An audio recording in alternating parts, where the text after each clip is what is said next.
चुप रहने के कई फायदे। अक्सर कहा जाता है समझदार व्यक्ति वही है जो बोलने से ज़्यादा सुनने में विश्वास रखता है। ज़्यादा बोलने से आप अक्सर ओवर शेयरिंग पर आ जाते हैं, यानी आप लोगों को वो सब बताने लग जाते हैं जिसको जानना उनके लिए ज़रूरी नहीं था। ओवर शेयरिंग से आप अपनी एनर्जी लीक करते हैं। यही कारण है कि मौन का खास महत्व है। कम बोलने वाले लोग अपनी एनर्जी सही चीज़ के लिए बचाकर रखते हैं और इसे प्रभावित होने से भी रोकते हैं। आपने अक्सर बड़े और ज्ञानी लोगों को देखा होगा कि वह कम बोलते हैं लेकिन बेहद नपातुला और प्रभावशाली बोलते हैं, क्योंकि उन्हें पता है कि एनर्जी कैसे काम करती है और इसे कहाँ बचाया जा सकता है। मौन रहना एनर्जी को लीक होने से बचाता है। चुप रहने से आपकी एनर्जी भी बचती है और आपके बारे में लोगों को कम पता लग पाता है, क्योंकि जो लोग वाकई में सफल होते हैं, ज्ञानी होते हैं, वो ढिढोरा नहीं पीटते। अटेंशन के भूखे लोग ही मौन की ताकत को नहीं समझ पाते, जबकि चुप रहना आपका एक हथियार बन सकता है। खुद की एनर्जी को प्रोटेक्ट करने का भी और दूसरे को आंकने का भी इस ब्रह्मांड में सब कुछ एनर्जी के फॉर्म में ही है। यही कारण है कि अपने अंदर की एनर्जी को बचाना जरूरी है। अक्सर ऐसा होता है कि हम अपने प्लान्स, अपने जीवन की हर बातों को शेयर करने लग जाते हैं और फिर उनकी राय एनर्जी के रूप में हम सब तक पहुंचती है। कभी ये राय सही होती है तो कभी गलत भी।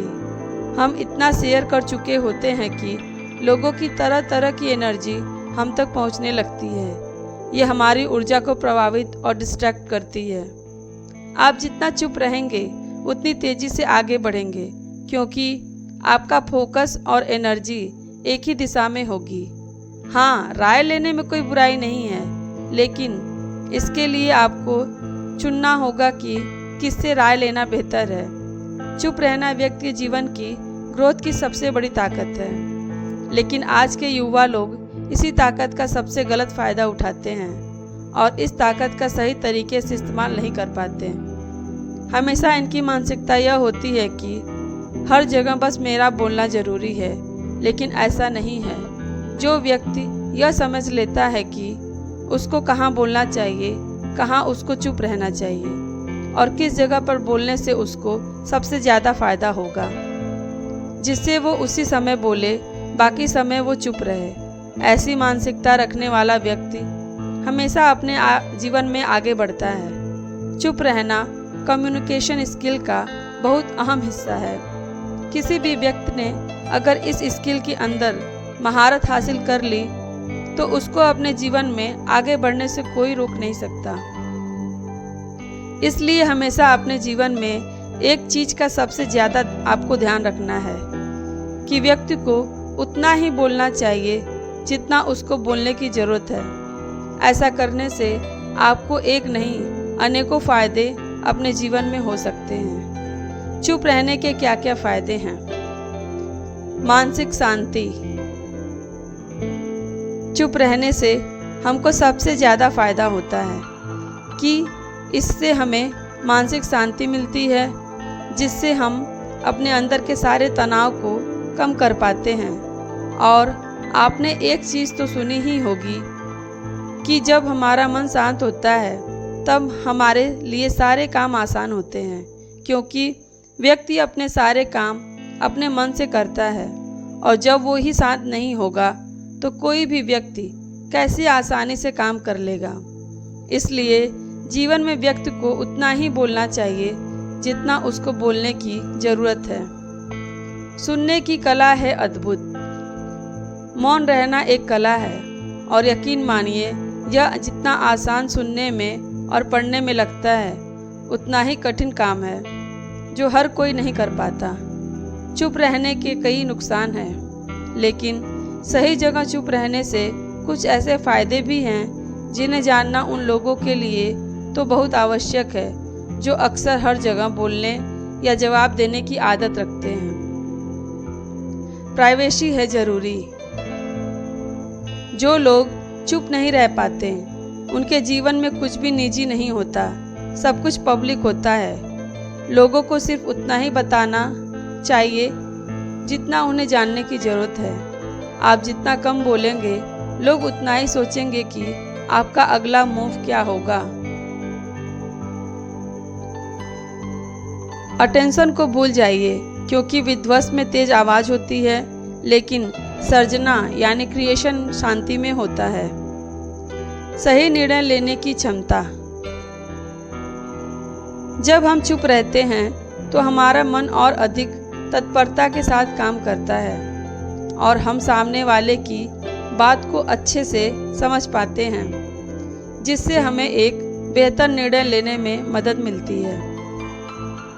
और सोच समझ के लिया गया निर्णय हमेशा लाभदायक होता है, जो हमारे काम करने की क्षमता को भी बढ़ाता है। लेकिन यह तभी संभव है जब हम चुप होकर के सामने वाले की बात को अच्छे से सुनते हैं। समझदार व्यक्ति की पहचान। कई अवसरों पर चुप रहना आपकी समझदारी जाहिर करता है। बड़े बड़े विद्वान भी यही कहते हैं कि मनुष्य के भीतर मौन रहने का गुण अवश्य होना चाहिए। जहां आपको अपनी चुप रहने की कला का परिचय देना चाहिए, तभी आप एक समझदार व्यक्ति कहलाएंगे और बड़ी सफलता आपको हाथ लगेगी। जब कोई कर रहा हो किसी की बुराई, जिस स्थान पर किसी की बुराई की जा रही हो, आपको उस वार्तालाप में भाग नहीं लेना चाहिए। अगर किसी कारणवश आपको वहां मौजूद रहना भी है तो भी चुप रहने में भी भलाई है। किसी की बुराई हो रही हो तो आपको किसी भी रूप में अपनी राय वहां व्यक्त नहीं करनी चाहिए, क्योंकि अगर आपने कुछ कहा तो वह कल आपकी बुराई भी उस व्यक्ति के सामने कर सकता है जिसकी निंदा आपके सामने की जा रही है। सुनने की और समझने की शक्ति में सुधार आना। इस दुनिया में काफ़ी ऐसे लोग हैं जो सुनते तो अच्छे से हैं, लेकिन सामने वाले की बात को अच्छे से समझने में उनको काफ़ी परेशानी होती है, क्योंकि किसी बात को सुनना और ठीक से सुनना, इन दोनों बातों में बहुत अंतर है। क्योंकि कई बार ऐसा होता है जब सामने वाला व्यक्ति आपसे कुछ कहना चाहता है, लेकिन आप उनकी बात को नहीं समझ पाते हो, क्योंकि आप उनके शब्दों के ऊपर ध्यान देते हो, ना कि उनकी बात के पीछे की भावनाओं को समझते हो कि वो आपको क्या बोलना चाहता है। लेकिन अगर आप चुप रहना जानते हो और गंभीरता से लोगों को सुनना जानते हो, तो आप उनकी बातों को अच्छे से समझ पाते हो और इससे आपके समझने की शक्ति में सुधार आएगा। जब आप चुप रहते हो तो आपके पास बहुत समय होता है सोचने का, और आप जितना अच्छा सोचोगे उतना ही अच्छा आपको चीज़ों को समझने का फोकस बढ़ेगा, जिससे तेजी से आपके सुनने की ओर समझने की शक्ति में सुधार आने लगेगा। अधूरा सच। यदि आपको किसी घटना या किसी विषय पर अधूरी जानकारी है तो चुप रहना ही उत्तम है, क्योंकि अधूरा ज्ञान बड़ा घातक होता है। यह आपको हंसी का पात्र भी बना सकता है या किसी मुसीबत में भी डाल सकता है। अपना दिमाग तेज काम करता है। जो व्यक्ति हमेशा चुप रहता है वो बिना किसी काम के किसी से भी बात नहीं करता। उस व्यक्ति के दिमाग के अंदर सोचने की शक्ति बहुत तेज होती है और इनका दिमाग तेजी से काम करता है। इस प्रकार के लोगों का ध्यान हमेशा अपने काम के ऊपर होता है। इस दौरान वो किसी से भी फालतू बात नहीं पसंद करते। इस प्रकार के लोगों को अपने काम से बहुत लगाव होता है, जो हमेशा अपने दिमाग की मदद से कुछ ना कुछ क्रिएटिव करते रहते हैं। जब सामने वाला व्यक्ति आपकी बात न समझ रहा हो, जब आपको यह ज्ञान हो जाए कि सामने वाला व्यक्ति न तो आपकी भावना का सम्मान कर रहा है और ना ही वह आपकी बात को समझ रहा है, तो ऐसी स्थिति में आपको स्वयं शांत और चुप हो जाना चाहिए। जब कोई व्यक्ति अपनी परेशानी आपसे कह रहा हो, जब कोई व्यक्ति आपके समक्ष अपना दुख या परेशानी लेकर आता है तो आपको उसे पूरी तरह सुनना चाहिए। उसे ना तो बीच में टोके और ना ही उसे समाधान दें। हो सकता है वह केवल आपके सामने अपनी समस्या रखकर दिल हल्का करना चाह रहा हो। जब तक कोई आपसे मदद या सुझाव ना मांगे, कभी ना दें। जब कोई व्यक्ति क्रोधित हो या आपसे झगड़ा कर रहा हो, जब आपका कोई करीबी व्यक्ति आपसे झगड़ा कर रहा हो या किसी बात पर आपसे क्रोधित हो, तो उसके सामने आपका चुप रहना ही समझदारी भरा कदम है। अगर उस क्रोध की अग्नि में आप भी कूद पड़ेंगे या जो बात कर सुलझ सकती थी वह बिगड़ती चली जाएगी। अगर आप चुप रहेंगे तो वह अपने आप आकर आपसे माफ़ी मांग लेंगे। इमोशनली और मेंटली शांत रहना। इस दुनिया में काफ़ी ऐसे लोग हैं जो अपने जीवन में पैसे तो काफ़ी कमा लेते हैं, लेकिन उनका मन कभी भी इमोशनली और मेंटली शांत नहीं रह पाता। ऐसा इसलिए होता है कि हर दिन आप किसी न किसी बात को लेकर हमेशा बोलते रहते हैं, जिससे आपका दिमाग शांत नहीं रह पाता। इसलिए जितना आप चुप रहोगे, लोगों से जितना हो सके उतना कम बात करोगे, उतना ही आपका दिमाग शांत रहेगा, जिससे आप इमोशनली और मेंटली अपने दिमाग से स्ट्रांग रहेंगे। अधूरा सच। यदि आपको किसी घटना या किसी विषय पर अधूरी जानकारी है तो चुप रहना ही उत्तम है, क्योंकि अधूरा ज्ञान बड़ा घातक होता है। यह आपको हंसी का पात्र भी बना सकता है या किसी मुसीबत में भी डाल सकता है। जब कोई नहीं समझे आपकी भावना। यदि आपको लग रहा है कि कोई व्यक्ति आपकी भावना, दुख या परेशानी को शब्दों में नहीं समझ पा रहा या वह आपको ध्यान से सुन नहीं पा रहा, तो ऐसे व्यक्ति के सामने चुप रहना ही ठीक है, क्योंकि ऐसे लोगों को आपकी भावना या दुख से कोई मतलब नहीं होता। ऐसे लोगों को अपना राज बताकर आप पछताएंगे ही। जब कोई इंसान अपना दुख व्यक्त करे।